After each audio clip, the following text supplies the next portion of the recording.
Today, I have a producer that I'll be interviewing. Her name is Carrmen Hayes. Where did I meet her? Don't worry about it. You know I'm everywhere because I'm a comedian, so I meet people. And then as I meet them, I bring them on the show to interview them to find out what they have going on. So we're going to talk to her about the movie. I know a little bit about the movie. It's called Gambling with Life. Is that correct? Yes. And welcome to the day party. Nice Thank you to for meet having me in my cast. No problem.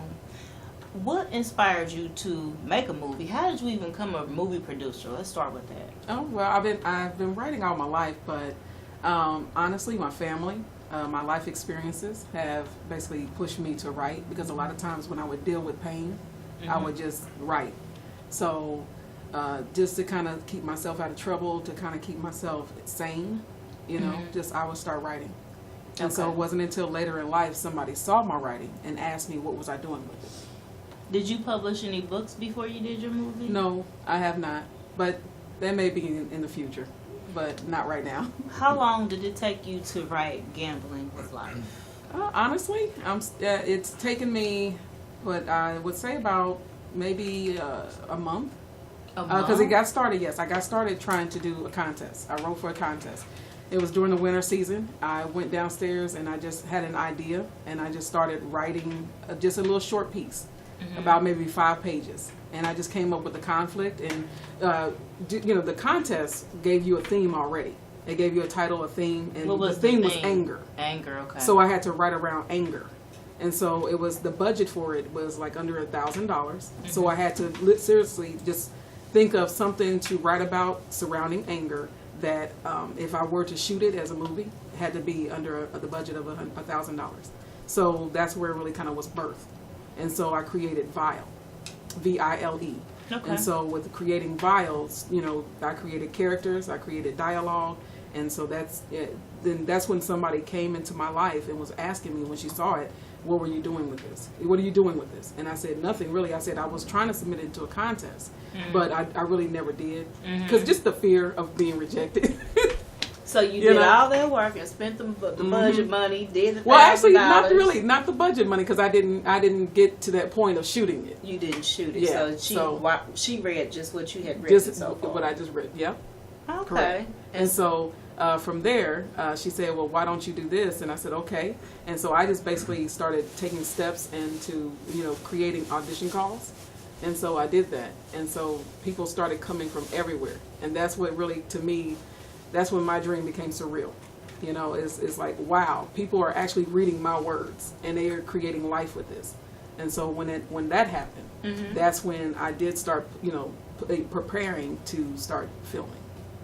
All right. So was it always called Gambling with Life? No, the first piece was called Vile. Vile. Yes. And so did you change the name a couple times between then, or did you just start writing and was like, oh, this is Gambling with Life? I changed it one time because after writing, of course, you go through things in life, and it's like I basically evolved around my story.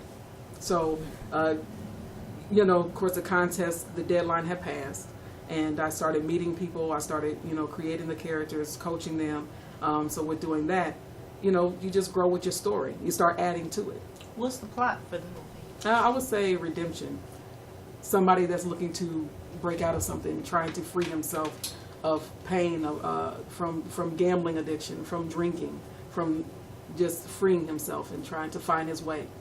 Okay, and then how many actors do you have, and actresses do you have in the movie? Total of 16. A total of 16. I have 7 women, and that actually I really can't say. It's like there's supporting actresses, and I have 2 main, which is Kyla Adams and Duchess Duvall. Okay. Yeah. All right. Before we cut to the movie scene, who'd you bring? Who is it? The actors, the actresses. Who is it that's on the set with us today? We have Carrmen Jameson, who plays Bishop, which is Street King, and we have Kareem Ogletree, who plays Marcus Jones. He plays this cousin of James Dixon, and we have Cliff Williams, who plays Sean. He is actually I would call him the antagonist to James Dixon. Antagonist means he brings the darkness out of James. Okay. So he basically plays like a friend to Bishop. They're like almost brothers, but they're not really brothers. But they just two peas in a pod, and they just run the streets together. Okay. And can we cue the clip so we can see the movie clip so far? When does your movie come out while they're queuing that up? When will it be? Good afternoon. Well, the screening is August 28th. That's what we're aiming for. August the 28th, Yep, August 28th, 2016. 2016. Okay.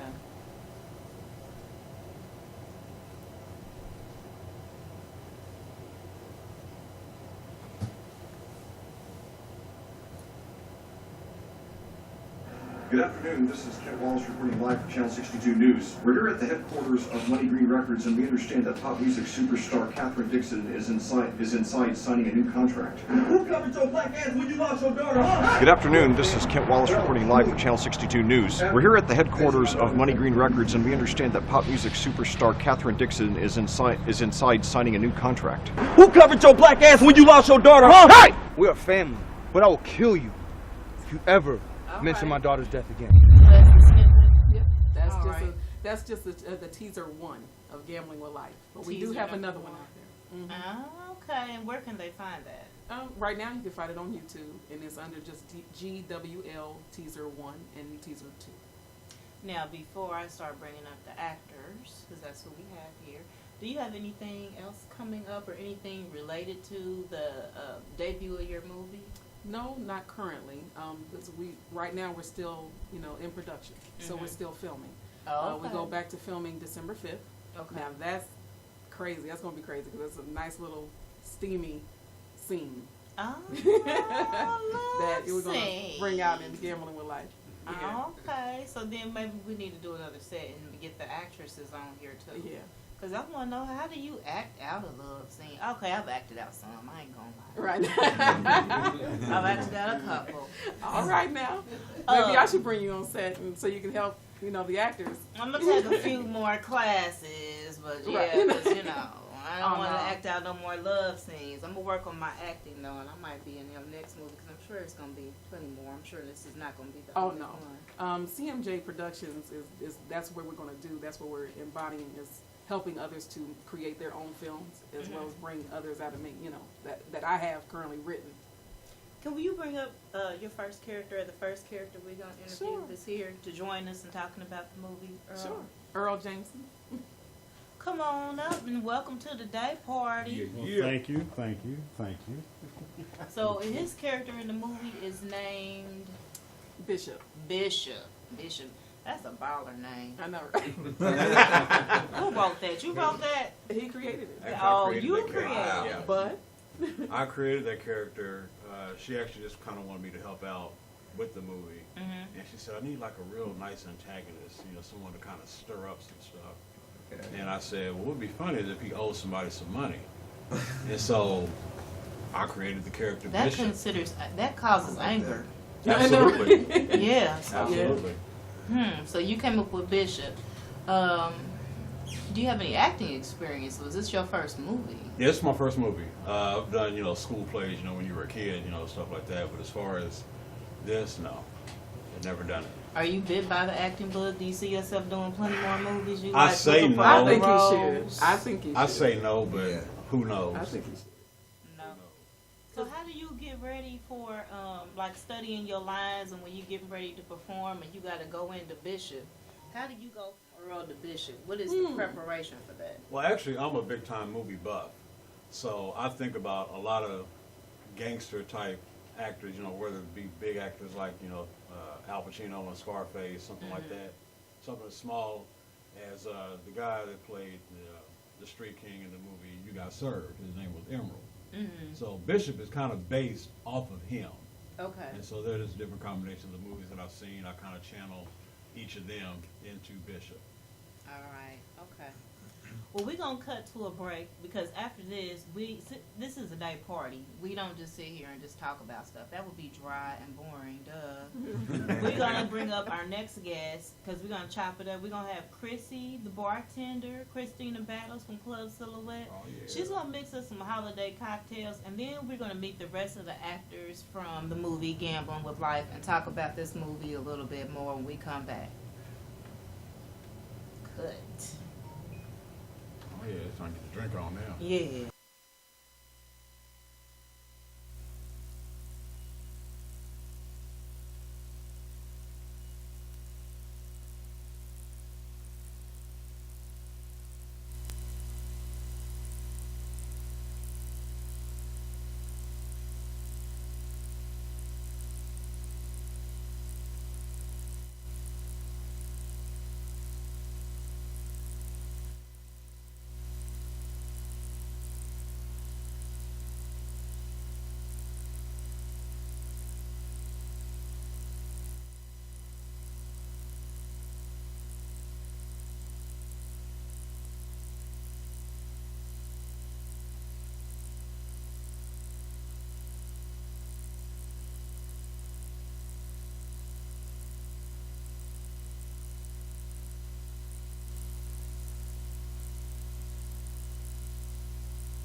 See, I should have came to the day party because maybe then you will have a pretty drink too. And it's not just attractive, it tastes good as well. So we're going to be interviewing some actors they came over to the day party. They're also on the Gambling with Life movie. And this is something that's Naptown produced by a black woman. She was writing just on paper, basically. And then somebody came to her and was like, well, what's up with the movie? So now she's gone from writing to a movie. She's got local actors. A couple of my friends are on the movie. And we're going to interview these guys and hear about their career and their part in the movie. First, I have Marcus Jones. That's your name in the movie itself? That's your character? Yes, it is. Okay, you got to forgive me. I'm a comedian. So I got to learn the terminology for the movies. And you are an actor. Yes. Tell me about your part. My part is very versatile. I play the cousin of James Dixon. I'm the mediator in the movie. I just try to keep him grounded. I'm very intense. I'm a comedian, and I'm very reserved. The part consists of different variables. So I love the character because it challenges me. Okay. And is this your first movie? Yes, it is. Yeah, it's my first movie. So have you been wanting to act all your life, and this was just like your first opportunity that presented itself? Actually, I've been in drama before. I never acted in a movie, but I took drama. Yeah. Drama I wrote a movie before too. Lightweight drama or real drama? No, real drama. Okay, tell me about it. I took it years ago, probably 15 years ago. I took drama, took speech, wrote a movie myself. Actually, What's that called? I know this is going to come off strange, but the movie was called More Than Life. That ain't strange. Yeah. Yeah. I wrote them. I was 19 years old. Writing movies, but you didn't want to act? Well, music is the forefront of what I do. I was invited in Gambling Life to do the soundtrack by Carrmen Jameson. Oh, so there's more layers. Yeah, yeah. Okay. And somehow I ended up acting in the movie, but I've always had my vision of doing the music thing first and then opening up my acting career. So I'm Tell me about the music and the soundtrack for Acting with Life. That's big as well. We have a track called Gambling with Life with Duchess and Kyla Adams. They're singing on it, and I'm rapping on it. Okay. And that's what she invited me to do primarily. So if somebody wanted to check you out on Facebook, because I know the women is sitting up here looking, they don't inbox me. I'm just going to get this information now, okay? Because I don't know. Where can they follow you? Like, do you go by your rap name? Because are they going to look up the character's name off of the movie to find you? Because they're going to be looking. I go by my real name, Kareem Ogletree. So they can find me on Facebook on there. And on Instagram, you can find me under KO The Dream. Okay. So, yeah, it's pretty simple. All right, and then we also have another actor up here. And for the 100th time, tell me again the name of the character. I can't remember that. The name of the character I play is Sean. Sean. In the film. Yep. Okay. There's probably some Seans I don't want to beat up along the way. It's a Boy. reason why I ain't been remembering his name. It's probably a Sean I don't want to Joan on or stood me up Right, for a day. boy. Something Yeah, went them wrong. Seans are a mess. Them So Seans are a let's mess. talk about the Sean that's in the movie Gambling with Life. Tell me about that. Well, the character I play is Sean. Of course, he's basically a close friend. I like brothers with Bishop that plays in the movie. He's a kingpin. And more about Sean, he's just more the temperamental hood guy. You know, his parents, you know, coming up was, of course, on drugs and stuff like that. And so he had to be in foster care. And, of course, you know, when you're dealing with drug addiction, you know, with parents, you know, you tend to kind of get the little custody battle between foster parents and the real parents. And then eventually, you know, he got taken from the foster parents with his real parents, you know, of course, because of the money issue. And, of course, after that, they end up dying. So basically the streets is basically what raised Sean in this film. And he's just always quick to set it off and temperamental, you know what I'm saying? So he's about that action. So so we got he's about that life. He's about that life. We got Sean.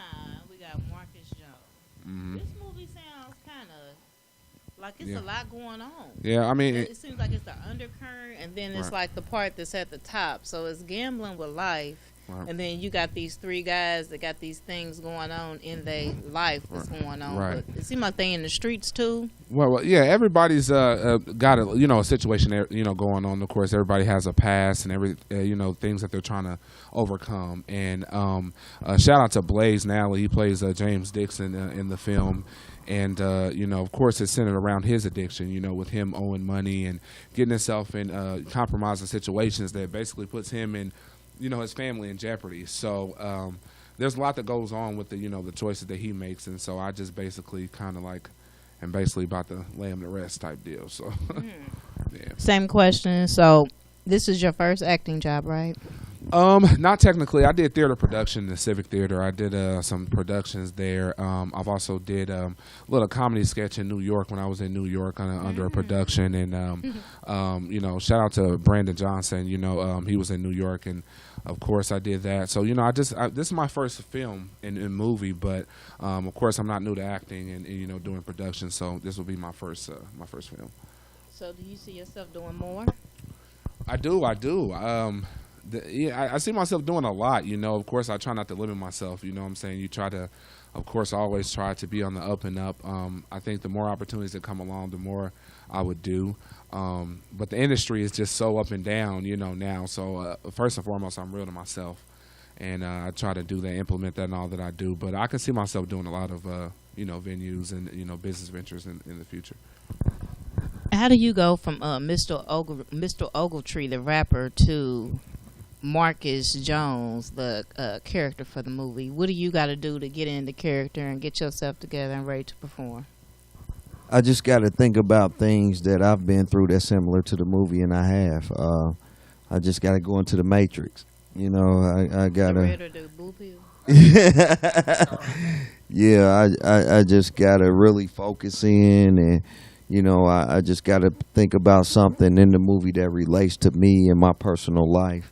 And it's an easy transition. I wouldn't say easy transition, but if I sit there and I meditate on it for a minute, I'm there. How do you get in the zone, sir? Well, I got a few tactics, that I pull off. You know what I'm saying? Some of them I won't disclose, but no, for me, it's a day party. Right. Party. For me, it's different because for me, this character is more temperamental. I mean, I've been there, but of course, growing up, I have 2 children and married, so I've kind of mellowed out. But I can relate because I've been, in similar situations growing up in my life, dealing with people in my family have had drug addictions and etc. So, what I do to prepare for character is to try to get myself in that place. Just imagine that I am that character, you know what I'm saying? And, my parents owned drugs, they died, I done, been raised by the street, so really I have really nothing to lose. So, I mean, but it takes you, like he referenced the Matrix, it kind of takes you to another place. You have to become someone else, you have to study habits, and YouTube is a great avenue to look at different actors, like Denzel Washington, he can go from playing a nice guy role, a simple role, to, playing a gangster in New York, so... I mean, it's just all about connecting with that character. So sometimes you got to take yourself in a dark place. Sometimes you got to have dialogue with yourself and with others. And then it's down to the mannerisms and all. So that's basically what I do to get a character. Okay, so Anthony Anderson, he started off like you. And so you probably going to have some groupies too. Y'all don't groupies. Go on my page asking me where to find these men at. Just listen and write it down. You got your pen? Right. Okay, because you got your recipes, your drink recipes together. I'm going to hook you up for the holidays. So then you can get you a little actor boyfriend or whatever, little boo thing. Tell me thank you when y'all see me out and about. Right. Where can they follow you? Where can they find you? Well, they can follow me on Facebook. I have an actors page, Cliff Williams Jr. Of course, Periscope and Twitter at The Real Cliff Jr. Of course, my personal Facebook, I have Stretch Armstrong Williams on there. Of course, Instagram, they can check me out at Mr. Swag _Williams. And so Snapchat, Cliff Williams. So. Don't get mad because he's married. Y'all don't be mad at Denzel. Right. So don't be mad at this man right here. Just follow him and just be his groupie and support the movie. That's your job. Support the movement, y'all. Support the movement. So, yes, definitely come out. And can we bring you back up here, Miss Carrmen? Carrmen Jameson in the building. want you to sit here. I'm just gonna stand kind of to the side. So, like, you had a casting call. I did. What was it about them that made you be like, oh, come be on my movie? Oh, well, Kareem, like you said earlier, he started out with helping me with the soundtrack. So I knew his rapping skills because honestly we worked together before. So he gave me his CD, and when I heard it, I was like, okay, this guy got a gift, so I have to use it. And Stretch, Cliff, aka Stretch, it was his personality and his body size and his height. Because for my movie, I needed a certain look for my movie. So in the casting call, as directors would do or producers, we look for certain features. We look for certain body weight, height, and all that. So he old grandfather or right, and he fit that. Yes.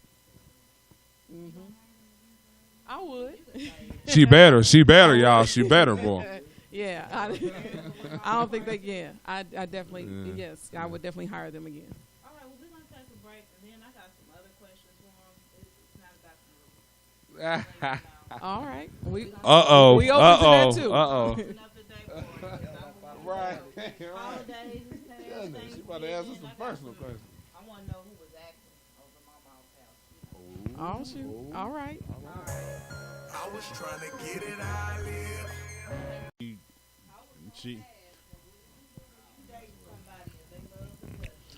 She can have her guts.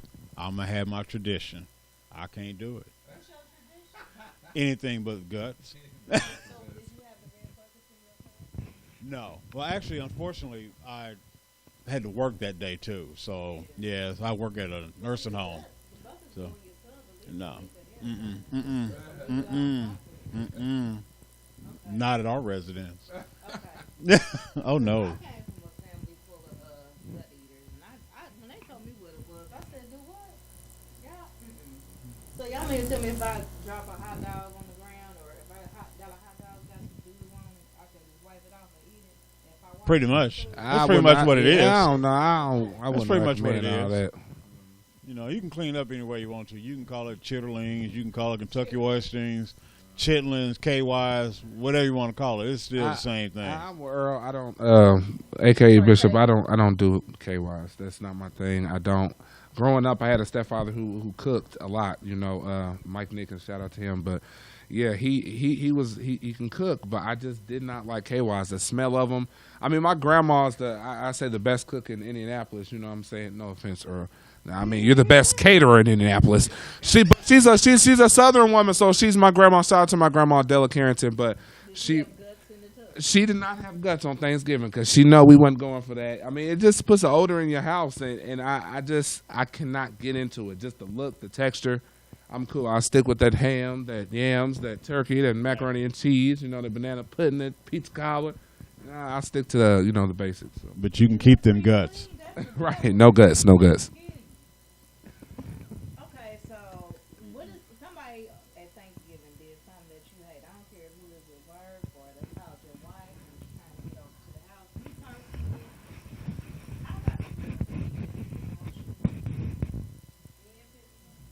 Oh, hell no.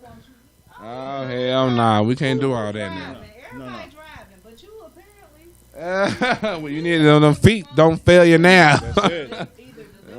Ain't that what the song said? These boots were made for walking?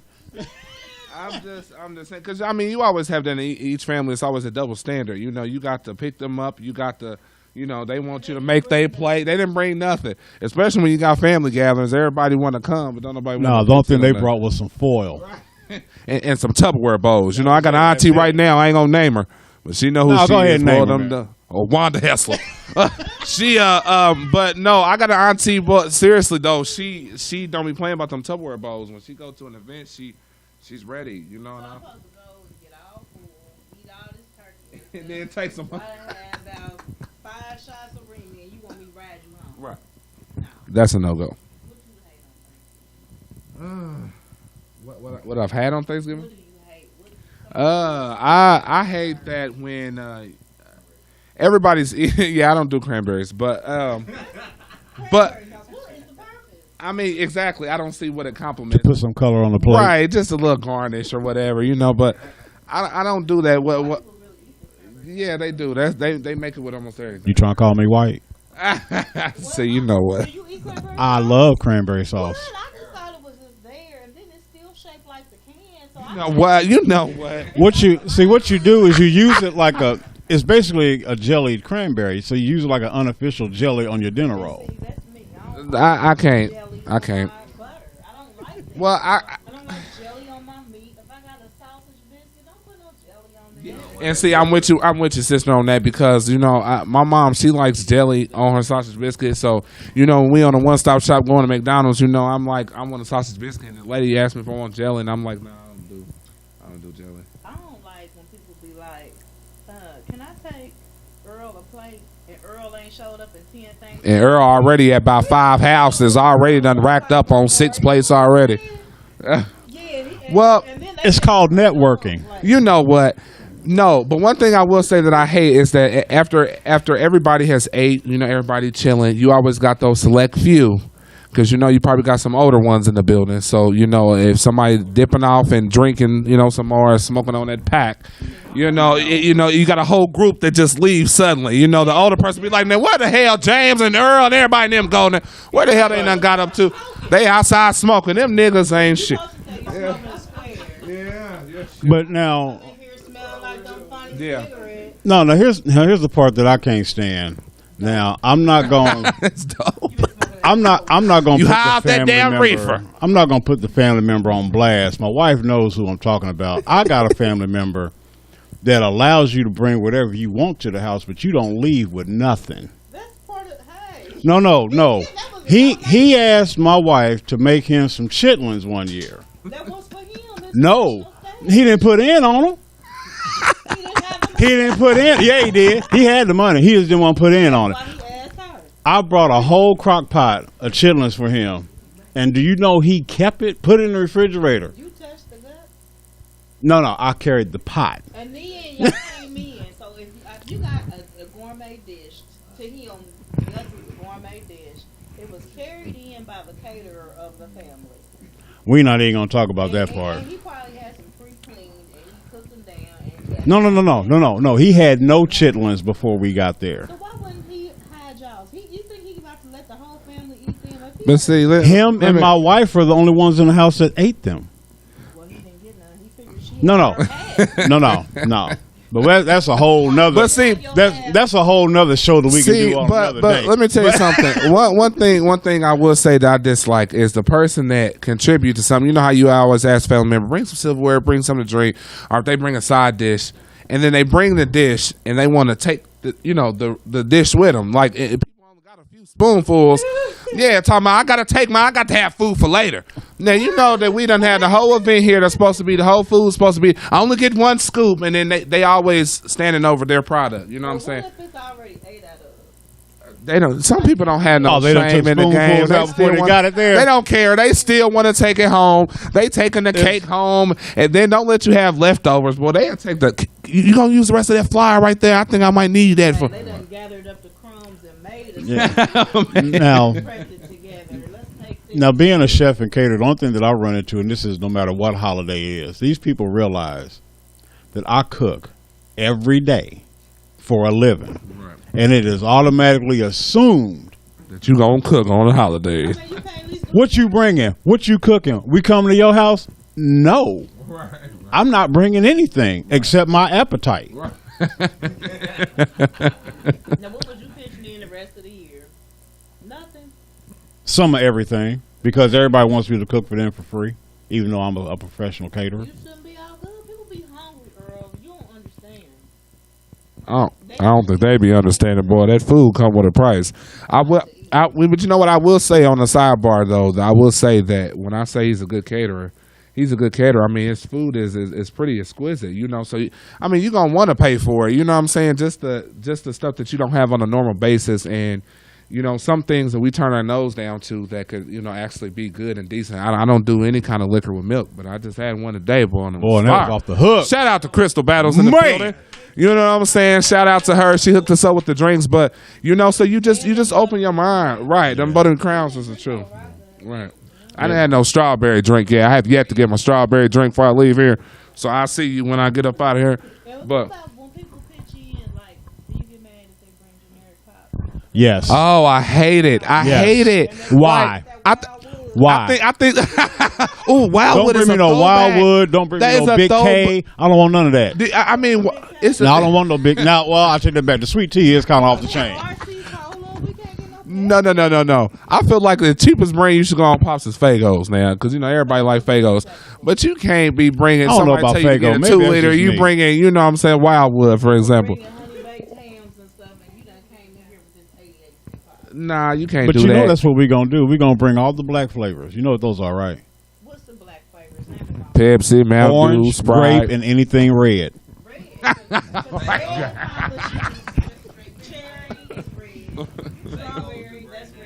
Orange, grape, and anything red. Now you got your few that like their Pepsi. Pepsi. You know.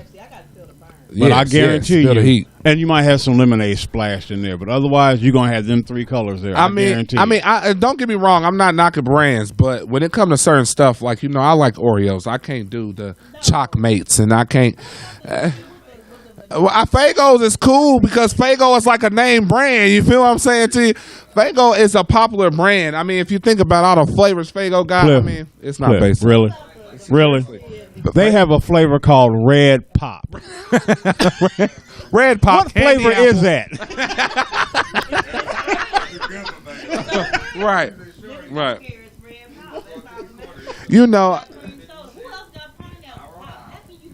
Boy, yeah, Fago made it. Yeah, Fago come up with everything. But what about the relatives that come over and they got a new date every Thanksgiving? Well, they gonna be critiqued when they come through the door, because they, right? Because especially the older ones. Then that heifer done bought that trifle nigga. She ought to be a damn shame of herself. She was just dating John last week. No, you don't know. Every family, let me tell you something. No disrespect. Every family got a hoe. Some hoe is around. They got a different person right. every other week. And so sometimes you got to distance yourself from a hoe, because you can't get involved in that, because you start getting hoe tendencies. It start to rub off on you. Because the hoe gonna wanna advertise. They gonna want to get you to the hoe station.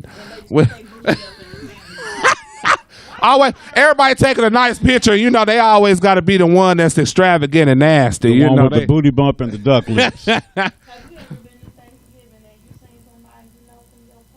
Oh Jesus! Ooh, oh Jesus! Ooh, goodness. Boy, woo. Well, they.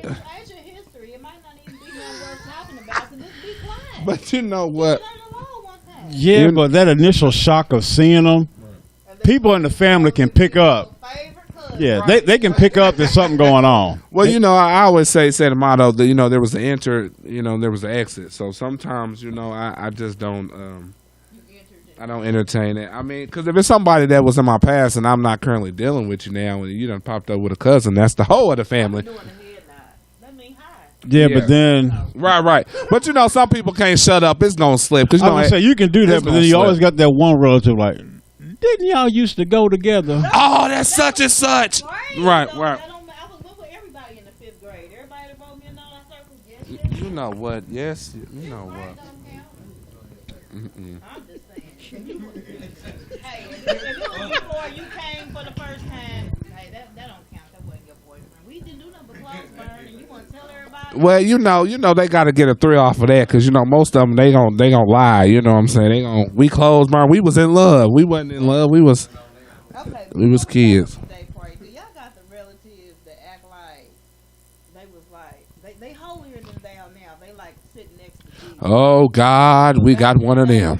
Oh, I know the kind of person. Oh Lord, you're talking about the kind of person that I call the co-Christ. Oh, see, Jesus is on the right. They sitting right there on the left. But they don't remember back. They don't remember what they did. Oh yeah. But see, that's what. Well, because you know what, you got I have one of those in my family. Boy, I ain't gonna even name this one, but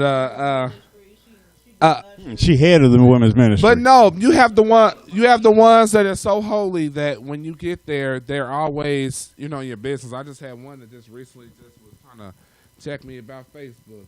They get so holy. God has been so good to you. You shouldn't be sitting up there flashing that you got all this money and you're working hard. That God don't like all that. They try to twist the scriptures for their own selves. But, at the end of the day, I tend not to deal with the wolves in sheep's clothing. It is what it is, but you always got the one that's holier than thou. And then when the doors close, they doing God knows what. They holier than thou. They holy. They're holy.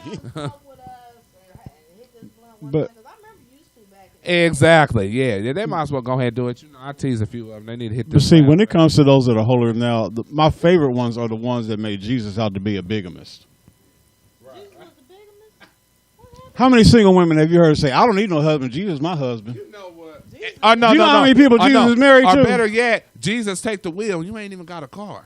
Now I just be trying to say, good night, everybody. Jesus gonna take, and you ain't even driving. You walking. Tell Jesus to secure your feet when they start walking. You can't tell Jesus to take a wheel. You ain't even got a car. What? Ain't even driving. Don't even know how to drive. You got to ride over there talking about Jesus take the wheel. You can't put everything on Jesus. You're not. They don't want you saying nothing to them and my kids. Don't say nothing to them. Well, quiet as kept. You can't put it on the devil either. They give the devil too much props too. Too much. You ain't gonna tell me that he woke up this morning and said, "You know what? I'm gonna pick Shaniqua to pick on today." Right. You're not gonna get me to believe that. Sometimes it's your own decision. The devil did everything, especially the holier than thou. When they get so mad, they cuss you out because they've been trying to be holy so long. And you tell me, remember when you smoked crack? Bitch, shut up! I didn't smoke. Oh my Jesus! Oh God bless. Wait. Then they start reverting back to Jesus and God. But wait, Cliff. You just call me wait, bitch. Cliff. They done called you everything in the book, and then have a blessed day. I had that relative too. Used to you cuss ain't about the right. Used to cuss us up and down God bless on the voicemail. How you gonna conclude with that? You gonna tell me I'm a failure? I'm gonna fail, and God bless me. What we don't like. So Christmas, listen, it's less than 30 days away. We don't need no repeat performance of the dumb shit y'all did. Right. That's how we really trying. No, please get it together by the time let them go ahead and get that dumb shit out. That way they can start the new year off right, and that way by January 3rd they can be back to their old self again. By January 3rd. You lied when you said you made resolutions. That's a lie there. You know what? I think all of that's a gimmick. If you ask me, I think that the same thing that the world has conformed us to select on certain days, I think it should be an everyday thing. When people start falling out the map, like the whole Black Lives Matter, people start dying now. Their lives matter. I'm just like, well, damn, did they been matter? All lives matter. Did they been mattering? I mean, when they stop mattering? Exactly. We've been losing ourselves as people. So they want us to idolize these days, to specifically set out to do this. And you always have that one mean person that's mean 364. But the one day on Christmas, they nice, they buying gifts and doing stuff. And then the 26th come, you a whole bunch of hoes and all. Wait, I usually see them people every Sunday. Oh yeah, the hypocrites. Yeah, they by Sunday afternoon in the parking lot, they back to them old selves again. Don't make me but come 11 o'clock, that next Sunday, they good to go. Well, I thank y'all for joining me on the day party. No problem. It's been real. Yes, holding it down. Yes. Outside of y'all's acting roles, because we found out Earl, he's a cook. He got all these cooking ideas. Boy, I'm sorry. I hate. My wife would tell you I'm a little nitpicky. Chef. He's a caterer. Yeah. You can't call him no cook now. He's catering and he's a chef. He's professional with it. Nah, he ain't putting it on no steam grill. Yeah, we're gonna have some shrimp cocktail shooters. I'm gonna try to give me some shrimp cocktail shooters, some gorgonzola bacon bites, and some EJ3 smooth shots. So, ladies, tune in. Maybe I'll drop the recipes ahead of time so y'all can get y'all the ingredients and y'all can be fixing y'all stuff while we learning together. Because y'all know y'all hoes can't really cook. Y'all don't know. Y'all ain't got no damn home training. So keep it 100. I'm gonna tell y'all, Whole Foods are probably somewhere like that because they don't got it. Did I mention that I was a personal chef? Personal chef. He ain't gonna talk about this. Might need to stop by. See, he multifaceted now. I don't cook all the time because I'm cute. I ain't got time for that. And then we had Cliff. super crazy. I know I'm nuts. So thank y'all for tuning in to the Lifestyle Day Party. She don't even know the name of her own show. Lord Because you Jesus. strawberry. Lord, them drinks get you messed up, boy. It is what it is. Shout out to Crystal. We'll be back next week, Saturday, from 1 to 3. I know the time. Come and be here. Y'all can have a beverage, or y'all can just watch us on GU Live.com. Keep it locked, y'all.